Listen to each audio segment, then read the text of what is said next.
On Twitter, I made a really bold statement about the future of the music industry, but I believe that a lot of these will be fulfilled faster than we even think. So, for example, I wrote this tweet on Twitter. I said the music industry in 2026 to 2027, I said Suno will be fighting Spotify to dominate the AI music streaming wars, okay? I said the transition will, go from traditional playlists controlled by humans to agentic predictive playlists. We're going to break all this down. I said SEO will transform over to GEO, generative engine optimization. AI generated searches will outpace traditional search volume, and I'll show you guys the facts behind that. I'll show you guys how Google will go against Suno for the dominance of AI music provision to be a provider, the API provider. AI music versus human music. We're going to enter an uncanny valley where we can't even tell AI music from human music. We're going to do blind tests between casual listeners and even music producers and see if that holds up later in the year, hopefully, God willing. It says direct to consumer cottage industry, okay? Meaning that you guys are going to see a lot of DIY talk, use this platform to go directly to consumers, okay? The next point I said is that providers are going to move into an API-focused business model for music APIs and not focus as much on the website and the user experience. They're going to do more API type stuff. And I said there's going to be a rise of decentralized tribal communities, usually fostered by Discord or WAP or something like that, where people kind of galvanize under one umbrella. And lastly, I said there's going to be AI versus AI. There's going to be streaming platforms that invest in counter AI measures to prevent abuse of the systems and to go against the massive supply shocks. So let's get into what this even means. So firstly, when it comes about, actually, let me show you guys proof before I even get into my whole podcast here, is I wrote this April 25th and I gave proof. I said producers who reject AI, not just AI music, are going to learn the hard way. I said you have less than 12 months to prepare and execute. Here's my original tweet. Producers who reject AI, not just AI music. I'm not talking about Suno and Udio. I'm talking about Claude Code, Codex, OpenAI. I'm talking about all, Cursor, Anti-Gravity by Google, all the AI tools you guys could think of, Windsurf, Visual Studio with the Klein, or whatever his name is, Klein extension.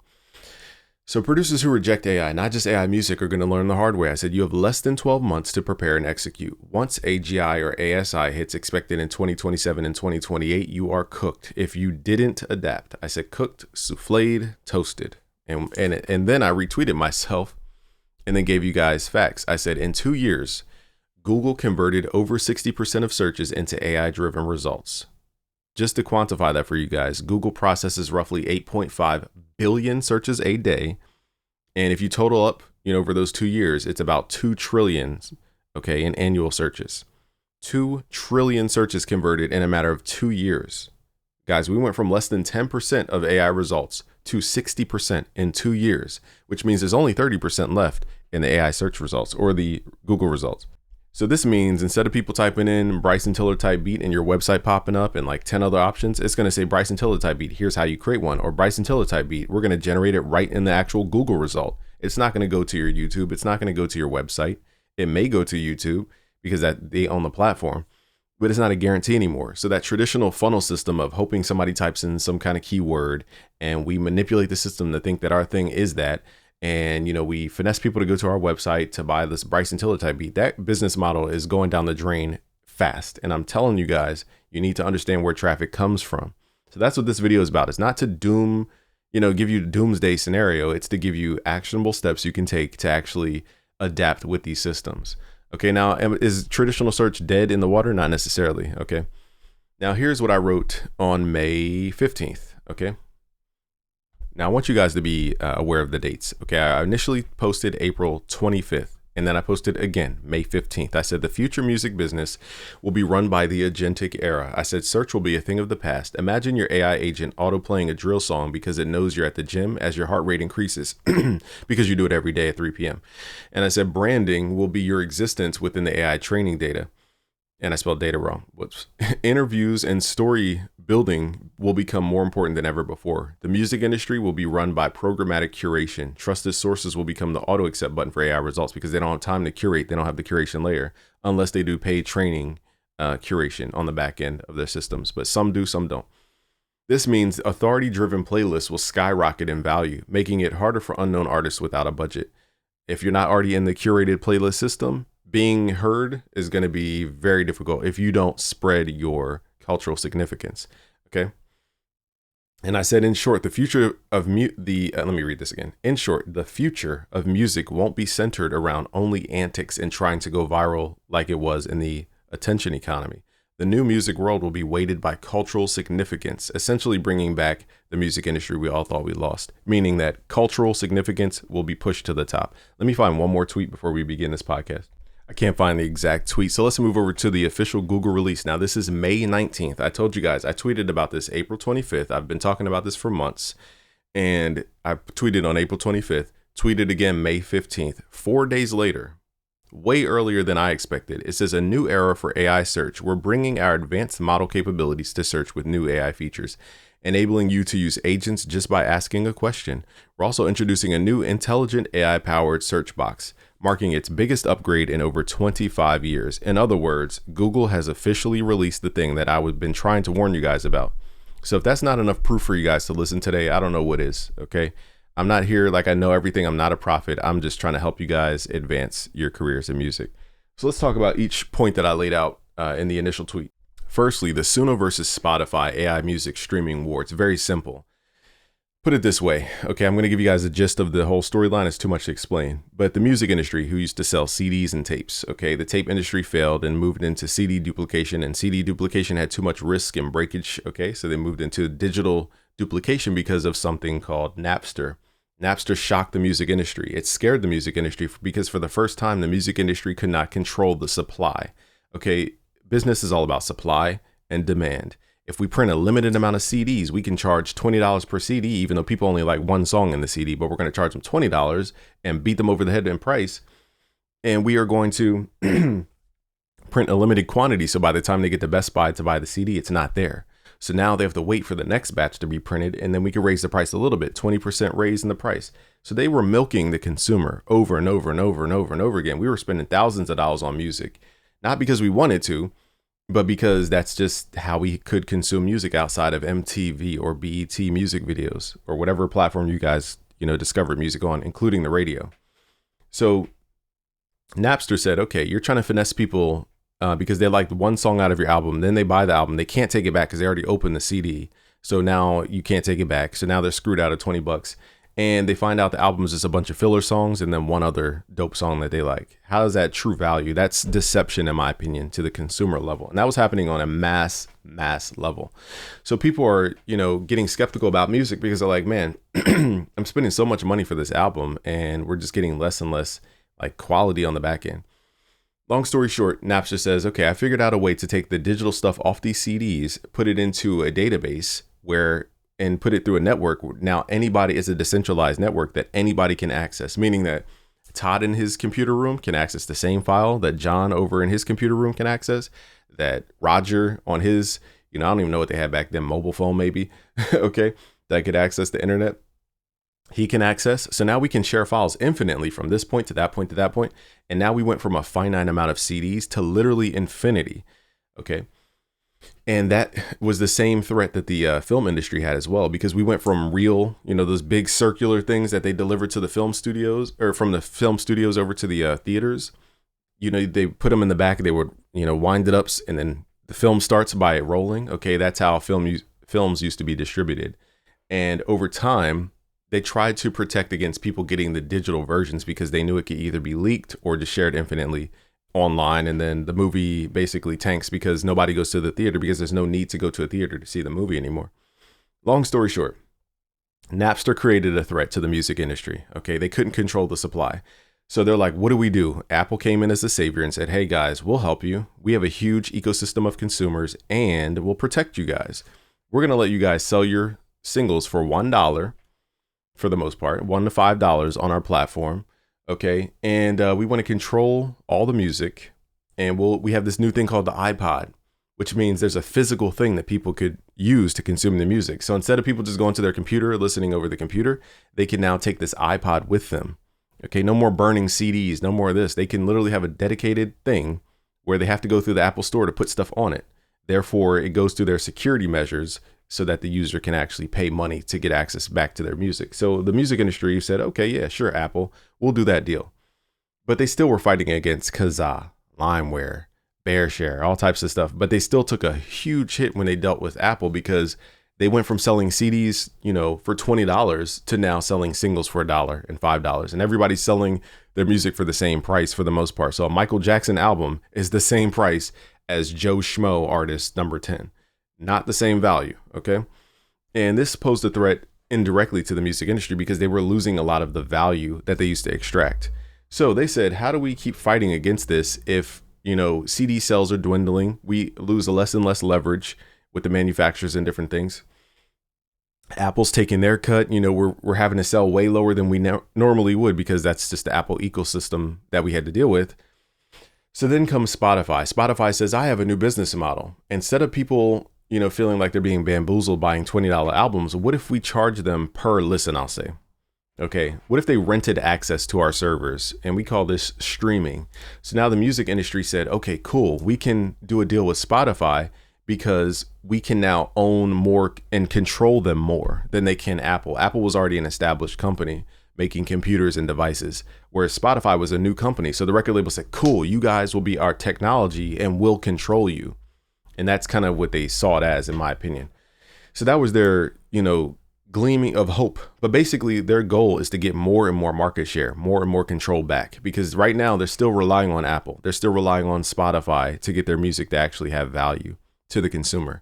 So over the years, okay, Spotify is in bed with the record labels. We all know this. Some people claim that they even pay record label artists more than traditional artists who upload to Spotify, even though you're paying through DistroKid, you're paying through TuneCore to put your music on a platform just for them to monetize it, and you barely get pennies in return. It makes no sense to me. Okay, so to continue, the point here is that now we're moving into the streaming economy, which is the attention economy. Okay. And I can go deeper about, the transition from the information economy to the attention economy to now we're moving into the agentic economy.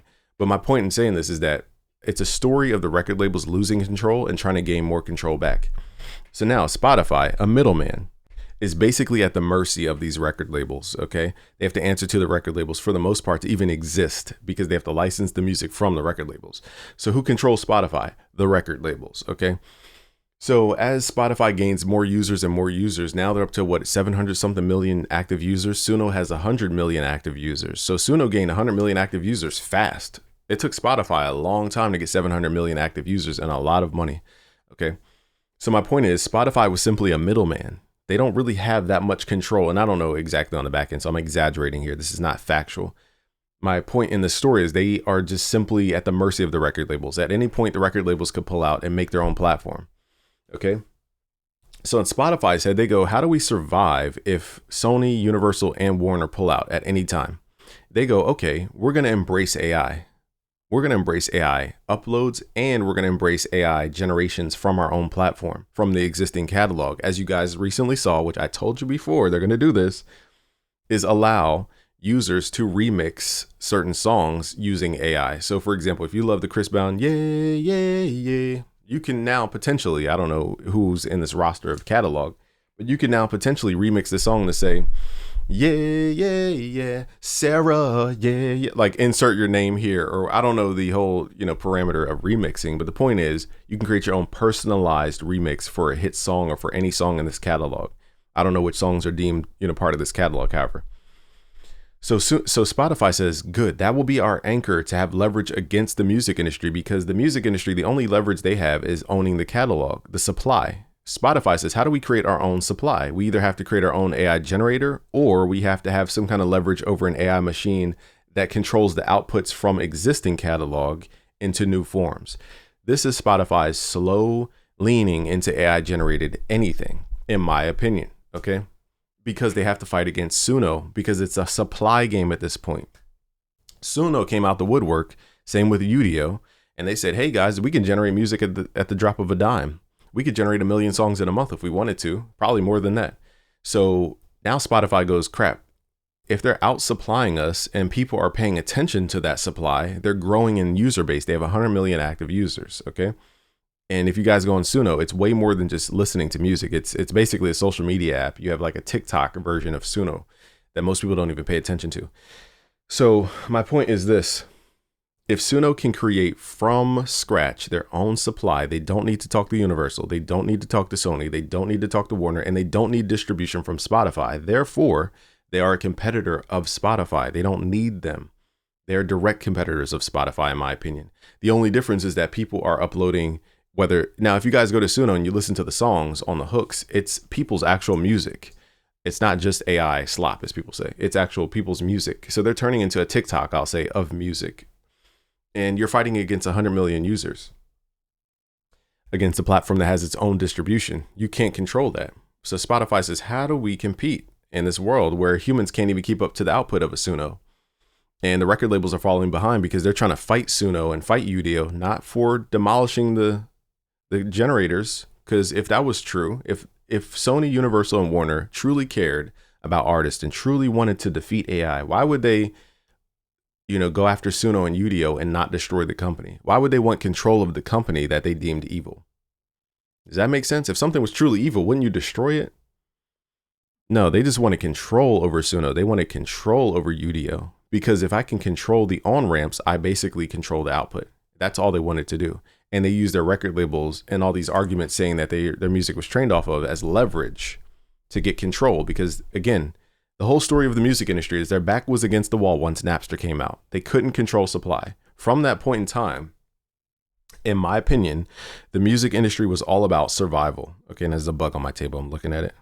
Okay, but it was all about survival from that point on and trying to figure out how to gain back the advantage. So this is their way of capturing tech, the same way they went after Spotify because they had the tech for streaming, the same way they're going after these AI companies. They have the tech for generating music from scratch.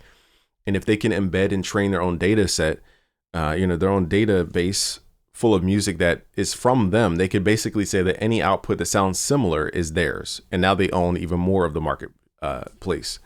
So all I'm saying is this. Pay attention to what Spotify does to create AI tools to compete against Suno. That's what I'm saying here. Okay, to keep it simple. And I want you guys to really look at how Spotify will shift from human-centric approach to AI leaning. We're talking about AI remixes. So I truly think they're going to come out with an AI generation tool at some point here. It's just too obvious of a move for them to make, for them not to do it. Because if you already accept AI music, what's the difference between just allowing people to generate it right on the platform? You already accept it anyway. You're not rejecting it, so you might as well just let people generate it on the platform. So you're going to have artists who are going to be up in arms against this, but at the end of the day, it doesn't matter to Spotify. Spotify's worried about their stockholders. If they can say, hey, we just gained 200 million new users because they're all trying to generate AI music, their stock price is going to rise up. If they can say, hey, we just, gained 100 million new AI creators, their stock price is going to go up because it looks like they're popping. Perception is reality in the stock market. Okay.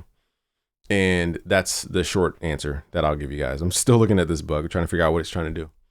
So let's move to the next point. I think we've covered that extensively. So now the next point that I said for 2026 and 2027 is that we're going to transition from playlist to agentic predictive playlist. Now, what do I mean by this? Currently, playlists are human made, and we can say that this is all about the art and everything, guys. I know people who used to sell playlist spots. Now, it's against Spotify's terms, but that was a business model for people. Build a playlist, sell the spot to the playlist, regardless of the traffic that goes to the playlist. It's a money scheme. It's payola. That's what it is. Okay. So we're going to transition from playlists that are deemed like culturally significant, like Pigeons and Planes, for example. Who deems a song good enough to be on Pigeons and Planes? Who says that these record labels aren't just like, that's just their distribution chain? The same way a YouTube channel could be their distribution channel. And their playlist is basically their own YouTube channel, even though they have a character out front like, hey guys, it's BusyWorks Beats. A metaphorical BusyWorks Beats and Spotify could just be bought out by some audio companies behind the scenes where they're not even putting out the stuff they want to put out. They're putting out whatever the audio companies want to put out.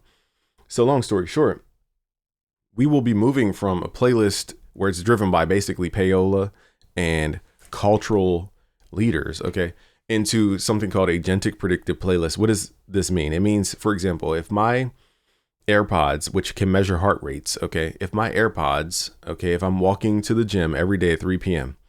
and my AirPods sense that my heart rate is going up, and every time I get to the gym, they know that I usually bench press first. So they see patterns in our circadian rhythms and our heartbeats and different rhythms.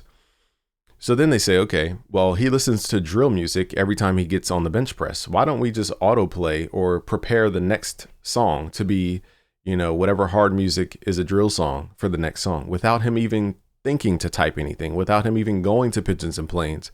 Your devices will know what you want before you even have to consciously do it. That's the part that people can't comprehend, is we're moving into the meta layer. We're going from conscious search and conscious intent to unconscious intent. Okay. And that is what Google is mastering. That's why Google is going to be one of the world's leading companies, because they have all the data on what we do every single second of the day. So if they have all the data, they know exactly what we're going to do next by probability. Okay. That's how the world works. It's all about probability. So Google is going to be a super valuable company in the next couple of years because of this. And we're going to transit. And because they own search, they're going to control the AI output of that search as well. But long story short, this data is going to be pipelined from different, providers, whether it's Apple or Google or whoever has the data. Okay. They're going to sell it to these companies and say, okay, if you want this data, you want what this person, would prefer next, and you want them to retain their membership so that they pay you more over the year, then you need this data. So buy the data from us for $10 and get $50 back from the customer over the year, because that's the value of them staying on the platform. So that's how these companies are thinking. And this is going to change even the way we search. Again, it's going from conscious search. The easiest way to understand this, guys, we're going from consciousness, meaning we are willingly doing something, to unconsciousness, meaning that the system knows what we're thinking before we even consciously think we know what we're thinking. Okay. And it's going to deliver some kind of output. And that's what's going to happen with playlists, for example. It's not going to be based on people stuffing keywords anymore. It's going to literally have nothing to do with a human. The system is going to programmatically already know what you want to hear next. That's the part that people can't comprehend. Now, the next point here, which we've seen this in real time, I just showed you guys the data. We're going from SEO, which is search engine optimization, to GEO, generative engine optimization. And in short, I'm not an expert, but basically speaking, we went from having to type, Drake type beat to now when you type in Drake type beat, let me see what actually pops up. Now Drake type beat's a little vague, but if I typed in Drake type beat, let's see what pops up. Now, if I said how to make a Drake type beat, Okay, so Google hasn't. Now they do give what's called an AI overview, but let me see if I just type in Drake type beat, what they pull up so far. So you guys still have a little bit of time, but watch when I type in how to make a Drake type beat. Okay, we see a couple YouTube videos, even BusyWorks Beats' videos up there. That's pretty dope. But then it goes into what's called an AI overview. So this will be the future moving forward. Once they train enough on the data, this will be the top thing right at the top. And it gives you the steps on how to make a Drake type beat. And it's going to give you little clips and little sites from different videos, because Google, it's a lot to explain, guys, here. But listen, on the back end, when I upload a video, Google, in a matter of minutes, it transcribes everything I say in audio form in English, and it transcribes it into text. Okay. Which means they know exactly when I talk about a specific topic. So they can now, if you type in how to make a Drake type beat or how to sidechain a kick, it can go to the specific point in that video using time mark technology, along with their, converting audio to text. And they could say, here's the exact moment in the video you need for your answer, which means people don't even have to watch the entire video to get to that point. Okay, so basically what I'm saying is that search is dramatically changing. This will change everything because we are getting to the actual answer. We're moving into the answer economy, and the more answers you provide, the better, in my opinion. So to keep this short, the way you live in these AI generated searches is cultural significance. Do more interviews, do more cross collabs, do more podcasts. You want to be cited across a lot of, and I learned a lot about this from Neil Patel. He's a person to study because he mastered SEO and he knows the future of GEO. So go study his channel, Neil Patel. So I'm, giving you guys a baby version of what he can explain. I'm just giving you guys the overall gist. Is this, instead of trying to keyword stuff, which most people do, you go to their YouTube type beats, they stuff 1,000 keywords in the description because they're trying to game the SEO system. And what's going to happen is we're moving into generative results. I said this, guys, imagine a world where you type in Bryson Tiller type beat. It doesn't pull up any website. It starts generating the beat right then. Who's to say that Google won't do that? They already have Google Lyria 3 Pro, which is one of the most sonically rich AI music generators on the market right now. So who's to say they won't do that? Okay, so we need to get in the mindset of, okay, how do I build my brand to live around an agentic experience? Agentic experience means, hey, if I open up anti-gravity, let me see if I have any sensitive information. If I do, then we will skip over this portion of the video, but let me see. So for those who are unaware, in this AI space, you have Codex. That's probably the most popular. You have Claude Code, and you have something like Anti-Gravity that has a new interface. So basically, we don't go to google.com anymore. We say, hey, what are we trying to build, or what are we trying to do on our computer? I might say, hey, sort all my customer emails by highest priority. So now I don't have to go to my Gmail anymore and manually do it. The computer will do it for me. The AI will do it for me. Or I might say, give me the top 10, let me think of something real. Give me the top 10 music studios in my area and rank them by, quality of customer experience. And then I want you to draft out a pitch letter per each platform to see if I can intern at each studio, something like that. I'm never going to the websites. I hope you guys understand. I'm not even looking at the Google browser. I'm in a whole different app that is doing stuff on my behalf. And this is called agentic. And this is the portion that people can't comprehend. Traditionally what we would do is type into Google, top 10 music studios, my area. Now we type into an agentic app like this, and we don't even see the interface. There's no top 10 to look at because the agentic AI decides the results for you. And what we have to do is position our company to be involved in that AI result. Now, a lot of it is just how the AI companies decide to decide to weigh our significance. However, we can influence it a little bit. Okay, so do we have full control? No, because we don't own Google. But do we have some, input? Yes, by doing cross collabs, basically being cited as many places as you can. Okay, because what that's going to do is raise your trust score. And when you have a high trust score, they know you're more human. Would I repost AI videos a million times across trusted brands? Probably not. And they're using these cross citations as the curation layer. So there's a lot behind what I just said. I'm not an expert. I don't have time to explain the curation layer and how important that is. But we can talk about this next point is Google versus Suno. So for those who know, Suno version 5.5 is the best Suno output model that there is currently. But Google has been cooking behind the scenes, and I've been telling you guys this to pay attention. This doesn't mean you have to use it. I'm saying pay attention to the market so that you're not lost, by the time we get to the uncanny valley. So Google Lyria 3 Pro has the best sonics, in my opinion. It sounds the most realistic. It sounds the most sonically rich. Okay. However, it doesn't have that song ability, that excitement factor that Suno has. But once Google trains on enough material to have that expression that Suno has, I think that's going to be the final frontier of the AI music battle. I truly think Google will win if they keep focusing on training on the song structure, the excitement of a song, what makes a song pop. Right now they have the quality and the texture and the movement and dynamics of a song, but they don't have the wow factor just yet. But once they figure out how to train on that wow factor, I think they're going to overtake Suno by landslides. Okay.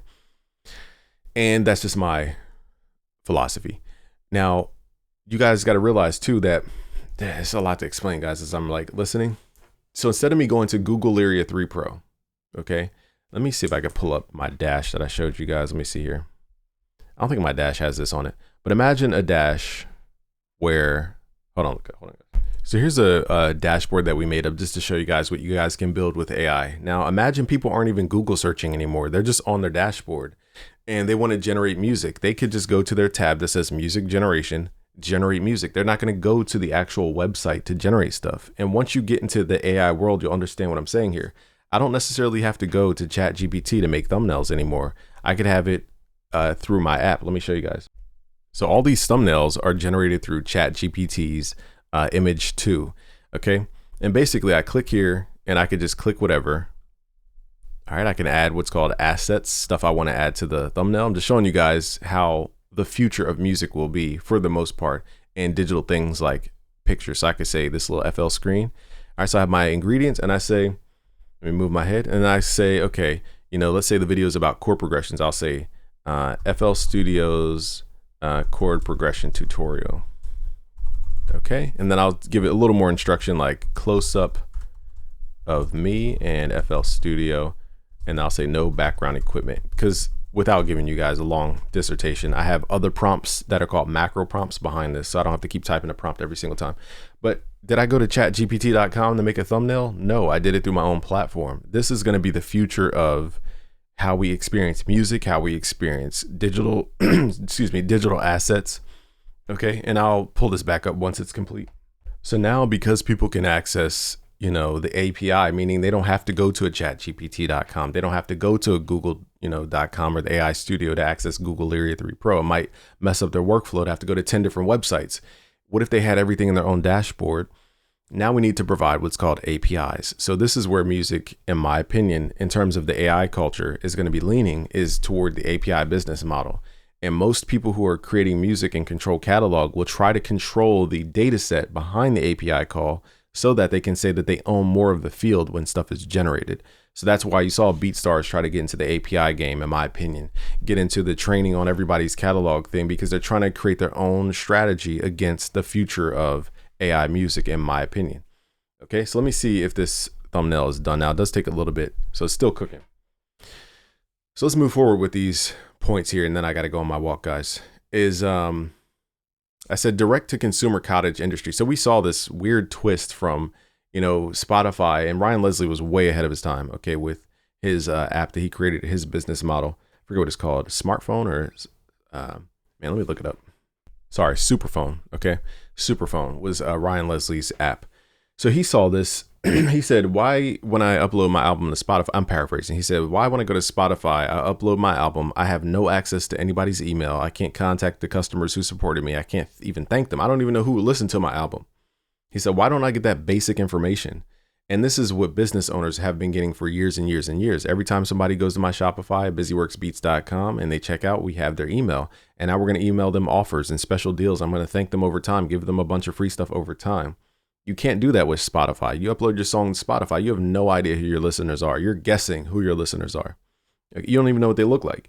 So that is the information that has been hidden from most music producers and music artists. So now a lot of companies like, Even, I think, promises this, or I don't even know, the DIY type, direct to consumer platforms out there, but you guys name them. Okay. There's going to be a ton of these because they're trying to milk you guys. They're still trying to be the middleman. My point is this, look, if there's somebody between you and your customer, they're a middleman. Even is a middleman. TuneCore is a middleman. DistroKid is a middleman. Spotify, a middleman. Why do you have to go through somebody to get to your customer? You shouldn't have to rely on a platform. BeatStars, a middleman. You shouldn't have to rely on somebody else's platform for you to talk to your customer. Okay. So you're going to see a lot of these platform solutions pop up like, oh, go direct to consumer. How's it direct to consumer if I'm going through your platform? That's not direct to consumer at all. But you're going to see a lot of these pop up because they're trying to go against the people who are frustrated. They're trying to galvanize the people who are frustrated against Spotify. Okay. That's basically, they're trying to monopolize on that. Capitalize, pardon me, on that. So let's see the thumbnail that popped up and let's see if it did a good job. All right. Boom. Close up of me in a chord progression. Pretty simple. I didn't have to go to ChatGPT to do this. I did it right from my dashboard. This is the future of what's going to happen. And we did this via what are called API calls. Okay. And then I can upscale it using a whole different service called Topaz Upscaler. So now I'm using a whole different website, fall.ai, which hosts a lot of AI solutions. And I can upscale this, meaning to raise the quality without me even going to the website, you guys. That's the power in the future that we're moving into. So going back to this tweet, and I'll show you guys the upscale version. But going back to this tweet, I said providers are going to move into the API focused business model, which I just showed you guys proof of using that image generator. And imagine even with music generation doing the same exact thing. And then we're going to have a rise of decentralized tribal communities. I could show you guys Discord after Discord after Discord of this, micro niche music production group and this micro niche. And there's going to be 1,000 Discord communities because people are now running away from AI slop, I'll say, to something they can control and they assume is human, okay, which is their Discord community. So Discord is going to have a rise. You guys saw how Reddit basically sold everyone out as soon as they went public. They just started, tapping into all this AI training and all this type of stuff. So people moved away from Reddit and moved into Discord because they feel like it's more human. I'll keep that short there. And lastly, I said AI versus AI. There's going to be people claiming that they have counter AI measures to detect AI music. We already proved that that's a fallacy. And you're going to have companies investing more into basically preventing people from spamming like 1 million songs a day onto their platform, whether that's a fingerprint, whether that's a human verification where you do the little head thing or whatever system they choose to do. I think there are extremes. But ultimately, I think Spotify's going to lean into the AI generation side of things, because if they can just if they can control that, then they can truly I'll say block the output AI inputs, meaning if your song wasn't generated on Spotify, then it's not allowed on Spotify. I think that's where Spotify is going, whether they want to or not. They have to fight against this AI swarm of supply. And currently they accept it. Okay, so here's my upscaled version, for example. Now they twisted some of the letters because upscaled Topaz is not as good as ChatGPT, so they get the text wrong a lot. So there is a flaw in upscaling if it's text. However, the quality of the face looks very, very, very different. So that I did this in a matter of minutes, you guys. That's how I have all these thumbnails now. I'm using my own tool. I don't go to these websites to do that. Okay. But I still leverage and pay for their API. Okay. So I'm spending a lot of money still, sometimes even less money. Long story short though, this video can go on and on and on, but I just want you guys to understand that I'm not forcing people to get into AI. I just want the anti-AI people to understand that there's so much hypocrisy behind what they're saying. Okay. And if we don't adapt to the changes in the music industry, you're just going to be wondering what happened. You're just going to be like, one day you're like, why is nobody listening to my stuff anymore? And I'll be like, I tried to tell you for 40 months and you weren't paying attention. All right, y'all, I got to go on this walk before it gets too late. Appreciate you guys. Subscribe if you're new. Peace.